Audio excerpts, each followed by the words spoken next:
Hi everybody! For this week's Marty McGuire Global Read Aloud Q&A, I am upstairs in my sun porch, little change of scenery from the writing room, and I'm going to try and answer one question per class. Some of you sent these great long lists of questions, but I really want to be able to touch base with as many classes as possible. So we'll get started right away here. Our first question comes from Mrs. Haskins' second grade class at Oak Hill Elementary in Lowell, Indiana. And they want to know, why isn't the title of the book capitalized? I have to be honest with you, I never noticed that until you asked the question, but then I went to look and sure enough, it's not capitalized in the second book. And then I went to look at the third book and it's not capitalized in the third book either.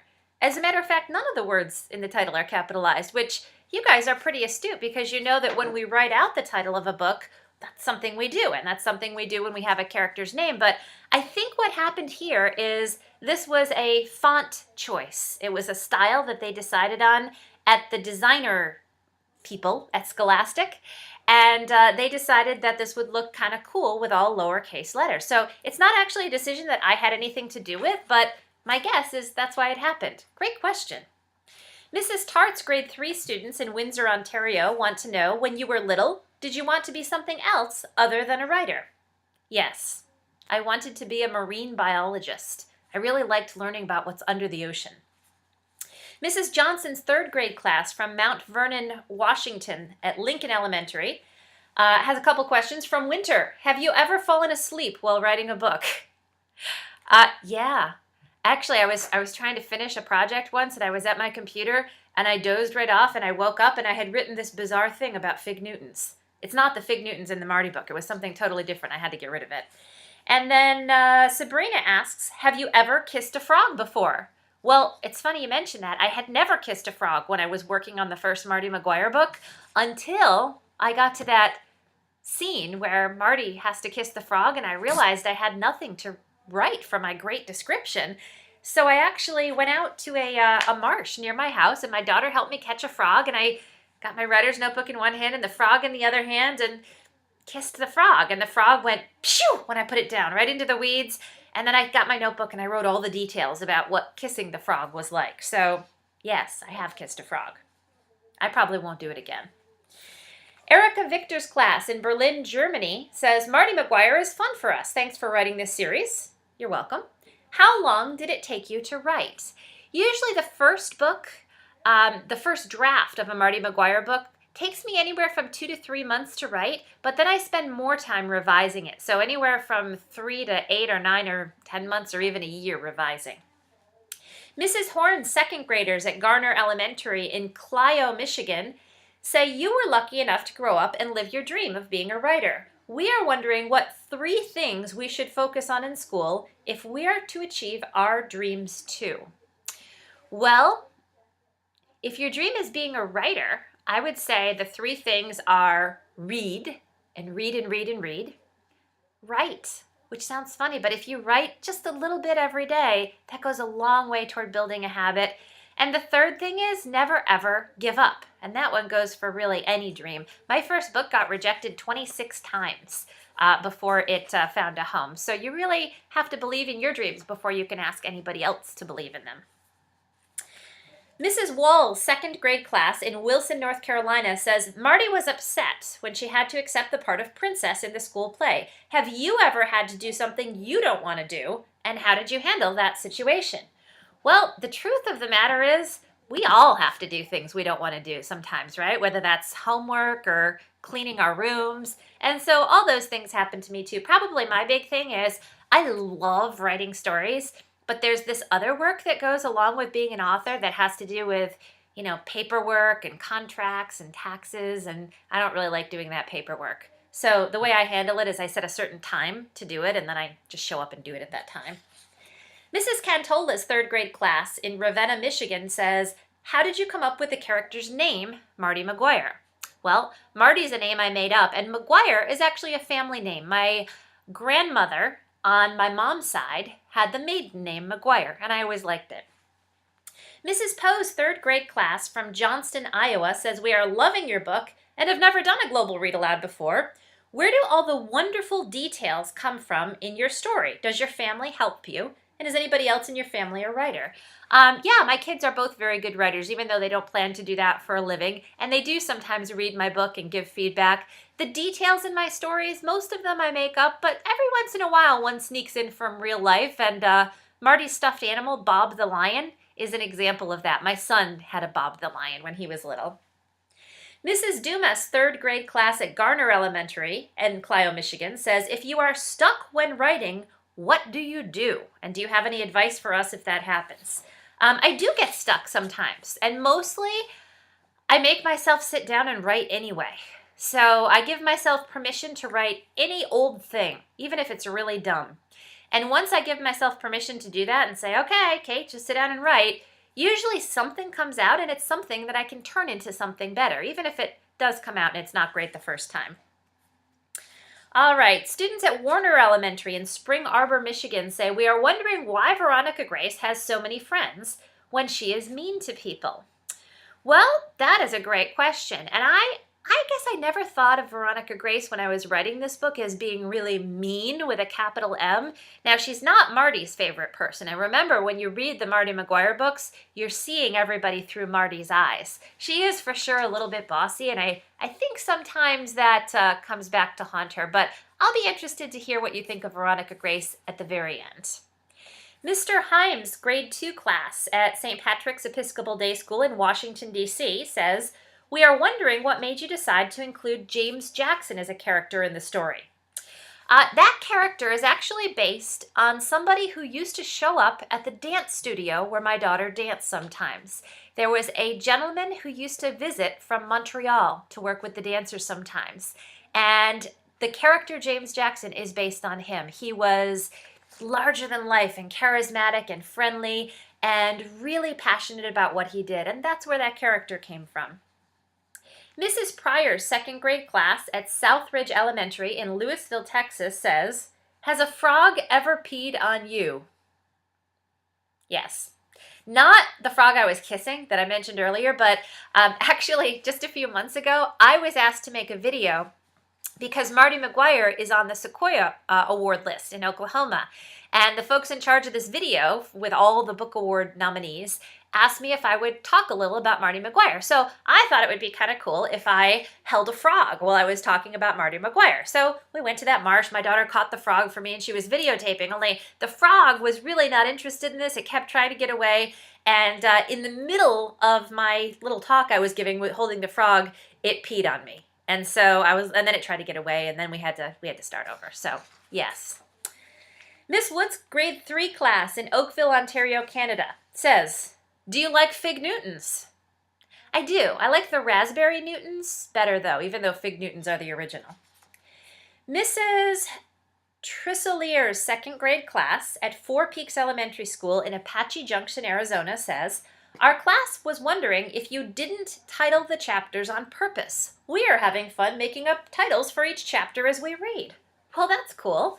To be honest with you, I hadn't given that a lot of thought when I wrote that first Marty McGuire book. I am working on a new project now, and since then, a lot of kids have told me they love chapter titles, and so my new book is going to have chapter titles.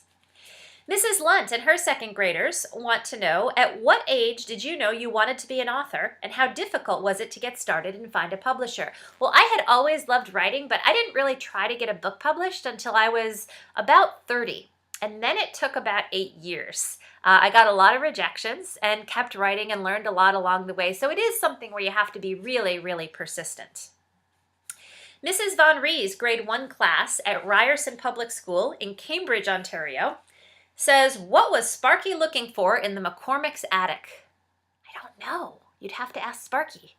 Actually, raccoons get into attics a lot. Sometimes a mother raccoon will get into an attic trying to find a place to have her babies or just for shelter. That would be my guess. Mr. Clonan's second grade class at Wyndham Primary School in Maine says, do you have a party after you finish writing a book? That's Matthew's question. No, but I think I should. That's a great idea. And Elliot says, how many books have you published? The answer to that question is 14 books that are out now. Some of them are part of the Marty McGuire series, like Marty McGuire and Marty McGuire Digs Worms. I also have a mystery series with Scholastic that includes Capture the Flag and Hide and Seek. These books have a lot of action and adventure. I have some books for older kids that are a little bit scary. Eye of the Storm is a weather thriller about tornadoes. And Wake Up Missing, it's kind of a swamp survival story set in the Florida Everglades. And then I have some picture books too. I have a book called Sea Monster and the Bossy Fish. This is a book, and I also have one called Sea Monster's First Day, about a sea monster's first day in a new school of fish. And I bet some of you guys have seen this one, Over and Under the Snow, about a girl who goes cross-country skiing and discovers all the animals living under the snow while she's skiing over the snow. So I like to write about an awful lot of different things. Mrs. Walshin's class in South Burlington, Vermont says, how many books are you writing at the same time? Well, usually I'm working on one book a day.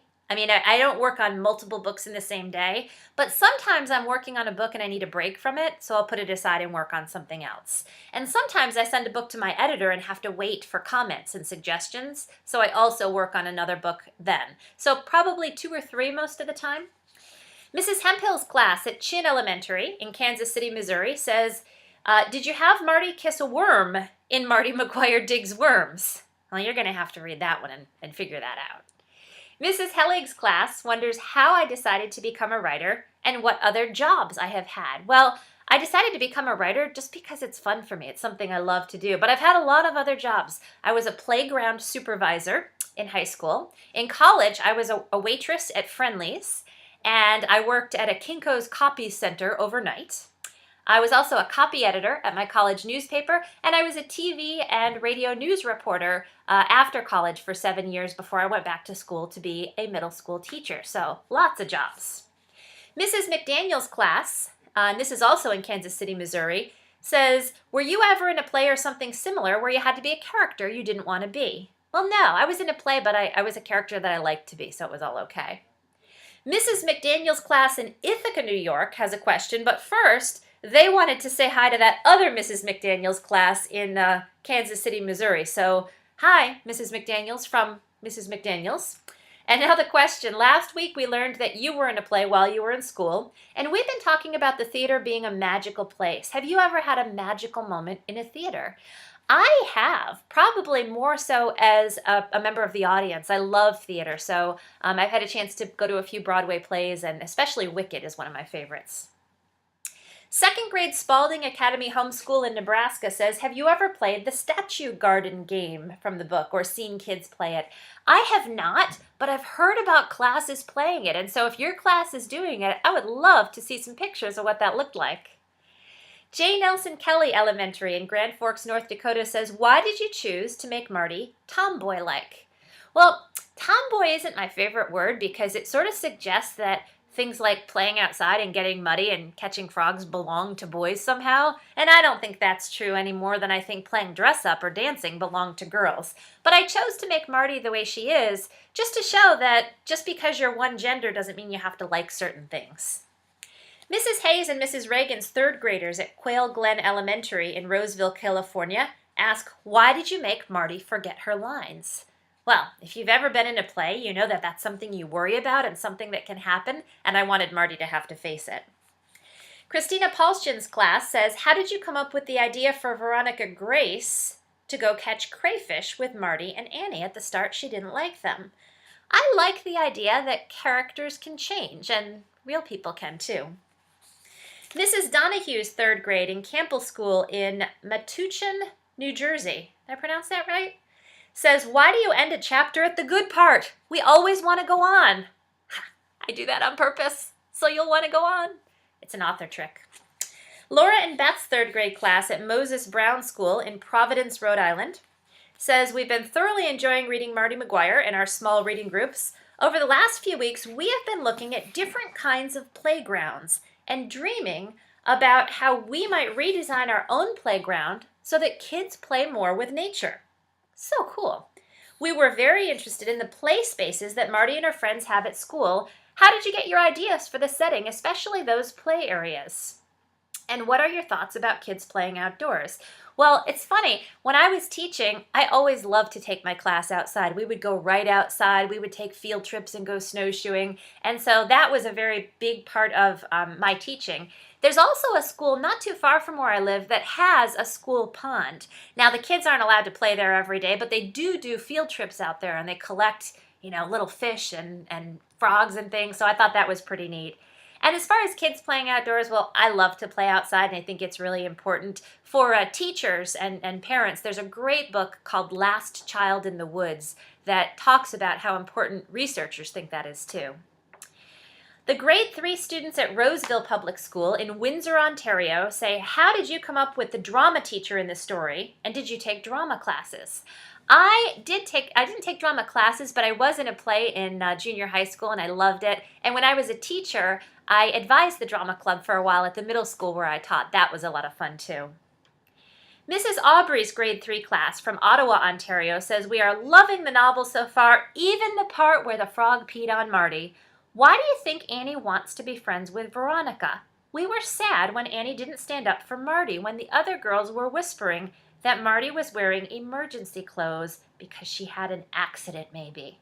I thought that was a great point. And Annie is a character that I like a lot, but one thing I noticed when I was teaching is that sometimes even really great people make mistakes when it comes to situations like that. Sometimes you don't think of what to say in time, and then you feel sad later. And I have to believe that maybe Annie felt sad about that. And one more note from this class. Our class noticed that your writer's notebook had a Gandhi quote on it. If you look at last week's video, you'll see that.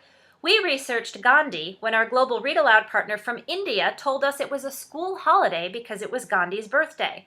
The Global Read Aloud is teaching us in ways we never could have imagined.